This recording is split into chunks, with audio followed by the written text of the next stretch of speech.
अब राजा भोज नवी पुतली मधुमालती की कथा सुनने को विवश था। राजा भोज हर दिन नई पुतली से राजा विक्रमादित्य की महानता और त्याग के किस्से सुनकर परेशान हो चुके थे, लेकिन वे सिंहासन पर बैठने का मोह भी नहीं रोक पा रहे थे। दूसरी तरफ उज्जैनी की जनता अपने पूर्व राजा विक्रमादित्य के त्याग की कहानियां सिंहासन की पुतलियों से सुनने को बड़ी संख्या में हर दिन एकत्र होने लगी। 9वें दिन जैसे ही राजा भोज सिंहासन की तरफ बढ़ने लगे, मधुमालती नामक पुतली जागृत हो उठीं और बोली, ठहरो राजन, क्या तुम राजा विक्रम की तरह प्रजा के लिए अपने प्राणों का भी त्याग कर सकते हो? अगर नहीं तो सुनो राजा विक्रमादित्य की कहानी। एक बार राजा विक्रमादित्य ने राज्य और प्रजा की सुख समृद्धि के लिए एक विशाल यज्ञ का आयोजन किया। कई दिनों तक यज्ञ चलता रहा। एक दिन राजा मंत्रपाठ कर रहे, तभी एक ऋषि वहां पधारे।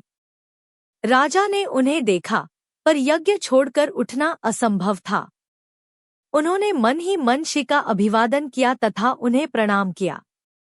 ऋषि ने भी राज्य का अभिप्राय समझकर उन्हें आशीर्वाद दिया। जब राजा यज्ञ से उठे तो उन्होंने ऋषि से आने का प्रयोजन पूछा।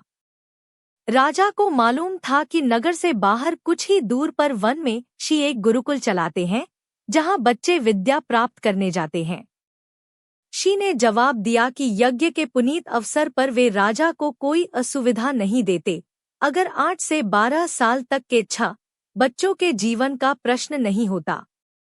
राजा ने उनसे सब कुछ विस्तार से बताने को कहा। इस पर ऋषि ने बताया कि कुछ बच्चे आश्रम के लिए सूखी लकड़ियां बीनने वन में इधर-उधर घूम रहे थे।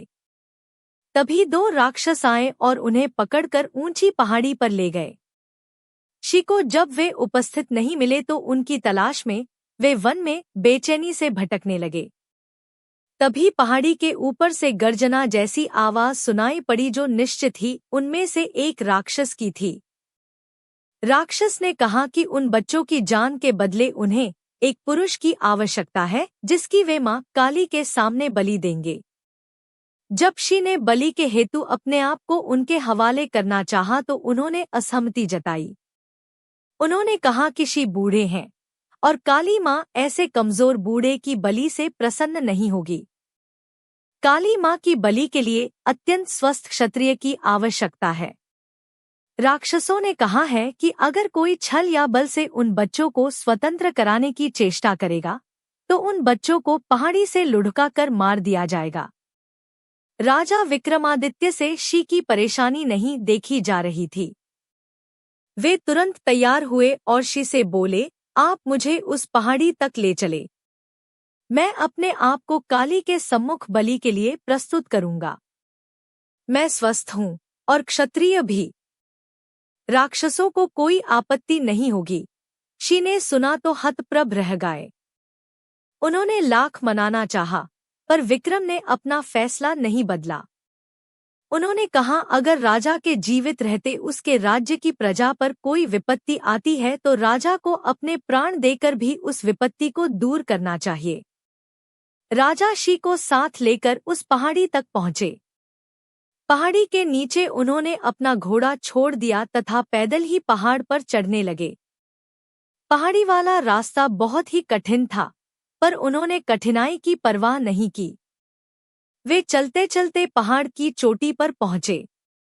उनके पहुंचते ही राक्षस बोला कि उन्हें बच्चों की रिहाई की शर्त मालूम है या नहीं। राजा ने कहा कि वे सब कुछ जानने के बाद ही यहाँ आए हैं। उन्होंने राक्षसों से बच्चों को छोड़ देने को कहा। एक राक्षस बच्चों को अपनी बाहों में लेकर उड़ा और नीचे उन्हें सुरक्षित पहुंचा आया। दूसरा राक्षस उन्हें लेकर उस जगह आया जहां मां काली की प्रतिमा थी और बलिवेदी बनी हुई थी। विक्रमादित्य ने बलिवेदी पर अपना सर बलि हेतु झुका दिया। वे जरा भी विचलित नहीं हुए। उन्होंने मन ही मन अंतिम समय समझकर भगवान का स्मरण किया। वह राक्षस खड्ग लेकर उनका सर धड़ से अलग करने को तैयार हुआ। अचानक उस राक्षस ने खड्ग फेंक दिया और विक्रम को गले लगा लिया। वह जगह एकाएक अद्भुत रोशनी तथा खुशबू से भर गया। विक्रम ने देखा कि दोनों राक्षसों की जगह इंद्र तथा पवन देवता खड़े थे। उन दोनों ने राजा विक्रमादित्य की परीक्षा लेने के लिए यह सब किया था। वे देखना चाहते थे कि विक्रम सिर्फ सांसारिक चीजों का दान ही कर सकता है या प्राणोत्सर्ग करने की भी क्षमता रखता है। उन्होंने राजा से कहा कि उन्हें यज्ञ करता देख ही उनके मन में इस परीक्षा का भाव जन्मा था। उन्होंने विक्रम को यशस्वी होने का आशीर्वाद दिया तथा कहा कि उनकी कीर्ति सदियों तक चारों ओर फैलेगी। इतना कहकर मधुमालती चुप हो गई। अगले दिन राजा भोज का रास्ता रोका पुतली प्रभावती ने।